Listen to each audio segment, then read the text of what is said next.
Welcome to easy study. आज हम लोग इस वीडियो में एक बहुत ही इम्पॉर्टेंट टॉपिक को डिस्कस करने वाले हैं जो बहुत ही इम्पॉर्टेंट है।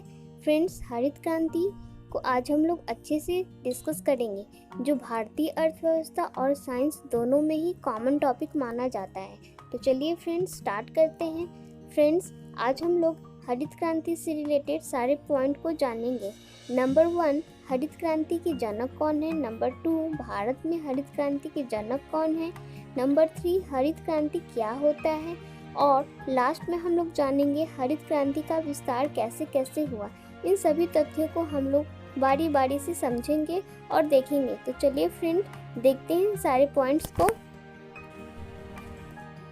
फ्रेंड्स, हरित क्रांति के जनक प्रोफेसर नॉर्मन बोरलॉग माने जाते हैं। इन्होंने गेहूं की हाइब्रिड प्रजाति का विकास किया था।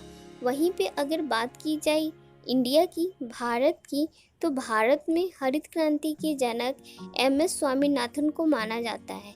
इन्होंने ही सर्वप्रथम भारत में हरित क्रांति को विकसित किया और उससे रिलेटेड सारे पॉइंट्स को लोगों में समझाया।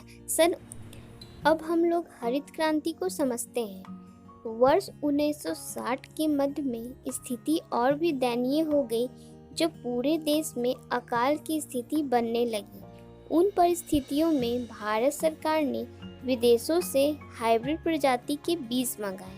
अपनी उच्च उत्पादकता के कारण इन बीजों को उच्च उत्पादकता किस्में, मतलब कि हाई यील्डिंग वैरायटीज, जिसको हम लोग HYV भी बोलते हैं, कहा जाता था। कुछ और पॉइंट्स को जानते हैं।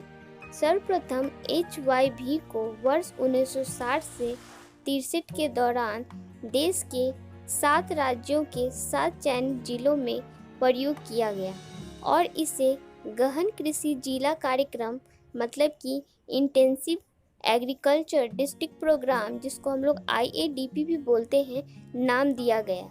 यह प्रयोग सफल रहा तथा वर्ष 1966 से 67 में भारत में हरित क्रांति को औपचारिक तौर पर अपनाया गया। चलिए कुछ और पॉइंट्स को देखते हैं। नेक्स्ट पॉइंट है, मुख्य तौर पर हरित क्रांति देश में कृषि उत्पादन को बढ़ाने के लिए लागू की गई एक नीति थी। इसके तहत अनाज उगाने के लिए प्रयुक्त पारंपरिक बीजों के स्थान पर उन्नत किस्म के बीजों को प्रयोग पे बढ़ावा दिया जाने लगा। नेक्स्ट पॉइंट, प्रारंभ में HYVS का प्रयोग गेहूं, चावल, ज्वार, बाजरा और मक्का में ही किया गया तथा गैर खाद्यान्न फसलों को इसमें शामिल नहीं किया गया। परिणाम स्वरूप भारत में अनाज उत्पादन में अत्यंत वृद्धि हुई। अब हम लोग हरित क्रांति के विस्तार को समझते हैं। केंद्रीय बजट 2010 से 11 में कृषि क्षेत्र के विकास के लिए बनाए गए कार्यक्रम योजना के पहले घटक में ग्राम सभाओं तथा किसान परिवारों के सक्रिय सहयोग से देश के पूर्वी क्षेत्र जैसे कि बिहार, छत्तीसगढ़, पूर्वी उत्तर प्रदेश, पश्चिम बंगाल तथा उड़ीसा में हरित क्रांति के विस्तार के लिए 400 करोड़ रुपए का प्रावधान किया गया। ठीक है फ्रेंड्स, भारत में हरित क्रांति के लिए कुछ तथ्यों को अहम माना गया है। उन तथ्यों को देखते हैं। पहला है, अधिक उपज देने वाली फसलों का कार्यक्रम चलाया गया। दूसरा, बहुफसलीय कार्यक्रम भी चलाए गए।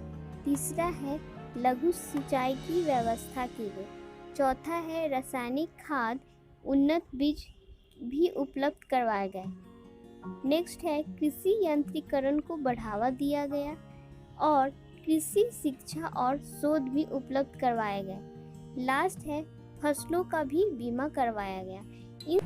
वहीं भारत में हरित क्रांति आने के बाद बहुत सारे बदलाव देखे गए, जो अगर बिंदुओं में समझाया जाए तो इस प्रकार है। फसलों के उत्पादन में अपार वृद्धि हुई। दूसरा, फसल की उन्नत किस्मों का उत्पादन हुआ। तीसरा, खेतिहर मजदूरों के लिए रोजगार मिला। चौथा है, ग्रामीणों के निर्धनता में कमी आई। व्यवसाय को बढ़ावा मिला, आधुनिकीकरण को भी बढ़ावा मिला, किसानों को उचित सुविधाएं दी गई और लास्ट है आधुनिक उपकरणों का इस्तेमाल किया जाने लगा। इस तरह से हम लोगों ने हरित क्रांति से रिलेटेड सारे पॉइंट्स को अच्छी तरह से देखा और समझा और सारे तथ्यों को अच्छी तरह से डिस्कस किया। आज के लिए बस इतना ही। नेक्स्ट वीडियो में मिलते हैं। Okay friends, thank you.